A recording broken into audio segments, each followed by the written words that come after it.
नमस्कार केमन आছেন सबाई आशा करी भालो आছেন। आमी पायल आमार नतून एकटी भिडियोते आपनादेर सकलके जानाई अनेक अनेक स्वागत। आज शुक्रवार एखन बाजे बेला 10टा আর সকালবেলা যা কাজকর্ম ছিল সেগুলোকে সেরে তারপর স্নান টান করে ব্রেকফাস্ট করে এখন চলে এসেছি লাঞ্চের প্রিপারেশন নিতে।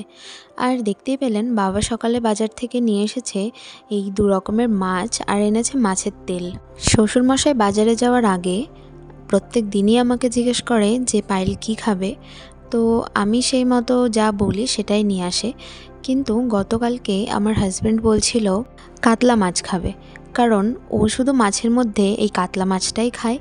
আর অনেক দিন ধরেই আমাদের বাড়িতে মাটন, চিকেন, তারপর অন্যান্য সব মাছ যেমন ইলিশ মাছ আরও অন্যান্য সব মাছ দিয়েই রান্নাটা করা হয়, কিন্তু কাতলা মাছটা অনেক দিন ধরেই খাওয়া হচ্ছে না।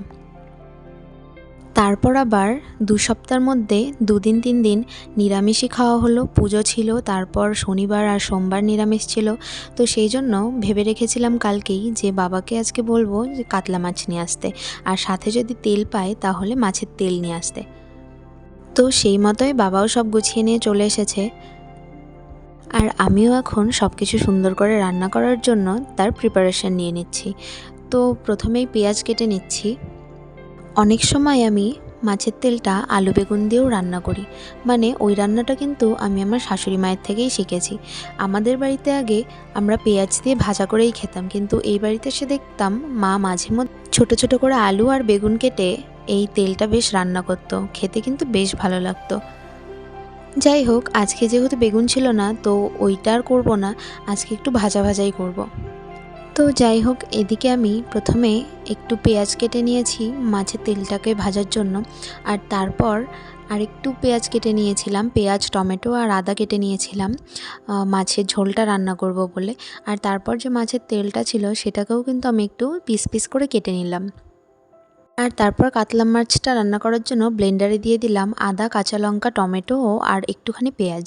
তারপর আলুটাকে এখন একটু ভালো করে ভেজে নেব। আলুটাকে কিন্তু ঢাকা দিয়ে বেশ নরম করে ফেলবো, যাতে পরে ঝোলটা দেওয়ার পর আর বেশি ফোটাতে না হয়।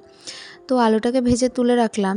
প্রথমে আগে তেলটা ভেজে নিই, তারপর এই তেলের মধ্যেই কিন্তু মাছের ঝোলটা রান্না করব। তো প্রথমেই কড়াইতে কিন্তু দিয়ে দিলাম পেঁয়াজ আর কাঁচা লঙ্কাটা, আর তারপরে মাছের তেলগুলো দিয়ে এখন একটু ভাজা ভাজা করে তারপর একটু লাল লাল হলে তারপর নামিয়ে নেব। আর এই মাছের তেলটা কীভাবে রান্না করেন অবশ্যই কিন্তু কমেন্টে জানাবেন। তেলটা কিন্তু অনেকটাই বেশি হয়ে গেছে, কারণ কড়াইতে একটু বেশি পরিমাণে তেল ছিল, আর মাছের তেল থেকে তো অনেকটাই তেল ছাড়ে, তো তেলের পরিমাণটা অনেকটাই বেশি হয়ে গেছে। তাই জন্য আমি একটু ছেঁকে ছেঁকেই নামিয়ে নিলাম, যাতে খুব বেশি তেল না উঠে যায়। তো এই তেলের মধ্যে আরও কিছুটা তেল দিয়ে দিলাম 2টো তেজপাতা, আর দিলাম মৌরি আর জিরে ফোড়ন। আজকে কিন্তু মাছটাকে কিছুটা অনুষ্ঠান বাড়ি স্টাইলেই করব, কিন্তু একটু হালকা করে করব, কারণ কিছুদিন যাবৎ এত রিচ খাবার খাচ্ছি যে এখন মনে হচ্ছে হালকা পাতলা করে মাছের ঝোল করে খাই। তো যাই হোক, তারপর কিন্তু ব্লেন্ডারে যে মশলাটা করেছিলাম সেটাকে দিয়ে দিলাম, আর তারপরে দিলাম একটু হলুদ, লঙ্কার গুঁড়ো আর জিরে গুঁড়ো। এরপর আলুগুলোকে দিয়ে একটু কষিয়ে নেব ভালো করে। 5 মিনিট ধরে আলুটাকে কিন্তু আমি ঢাকা দিয়ে এই মশলার সাথে কষিয়ে নিয়েছি। আর এখন আলুটা পুরোপুরি সেদ্ধ হয়ে গেছে। তো এখন কিন্তু গ্যাসের ফ্লেমটাকে পুরোপুরি বাড়িয়ে দিয়ে মশলাটা একটু তেল ছাড়তে শুরু করলে তারপর এর মধ্যে পরিমাণ মতো জল দিয়ে দেবো। আর তারপর এবার মাছগুলো দিয়ে দিলাম। মাছগুলো ভালো করে ফুটে আসলে তারপর কিন্তু দিয়ে দিয়েছিলাম গরম মশলা। আমি প্রথমে ভেবেছিলাম যে একটু পাতলা করেই ঝোলটা আজকে করব, কিন্তু পরে মা যেহেতু ওদিকে ভোলা মাছটাও রান্না করেছে, তো ঝোলের পরিমাণটা অনেকটা বেশি হয়ে যেত আর ঝোলটা থেকে যেত, তো সেই জন্য পরে আরেকটু শুকিয়ে নিয়েছি। তো ওই যে মা ভোলা মাছটা রান্না করেছে, আর ওখানে ছিল কাতলা মাছ, আর এই সেই মাছের তেলটা, আর হচ্ছে ইলিশ মাছের মাথা দিয়ে একটা লাউ ঘন্ট করেছিল, আর এটা সকালে রুটির সাথে যে তরকারিটা খেয়েছিলাম সেটা। আর এখন আমি খেতে বসেছি। তো গরম গরম ভাতের সাথে প্রথমেই কিন্তু নিয়ে নিলাম মাছের তেল, আর তারপর নিয়ে নিলাম কাতলা মাছের যে ঝোলটা করেছি সেইটা। আজকের লাঞ্চটা কিন্তু সিম্পলের মধ্যে আমার কাছে তো খুবই দারুণ ছিল। যাই হোক, কথা না বাড়িয়ে খাওয়া শুরু করে দিই এখন। আর আজকের ভিডিওটা এখানেই শেষ করছি। সবাই অনেক ভালো থাকবেন, সুস্থ থাকবেন।